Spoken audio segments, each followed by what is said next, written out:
Government pension తీసేసిందని అనాలోచిత చర్యలతో తీయడం వల్ల పెదపూడి గ్రామం వాస్తవ్యులు సేటు గారు చనిపోయింది. పాపం లక్ష్మి ఈవిడి పేరు.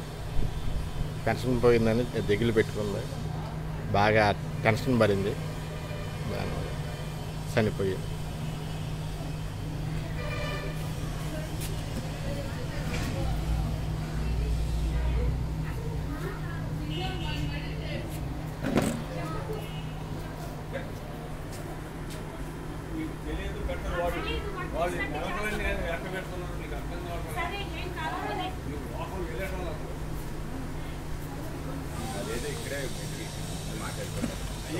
పెన్షన్ పోవడం వల్ల పాపం ప్రాణం పోయింది. గవర్నమెంట్ చేసే పిచ్చి పనులు.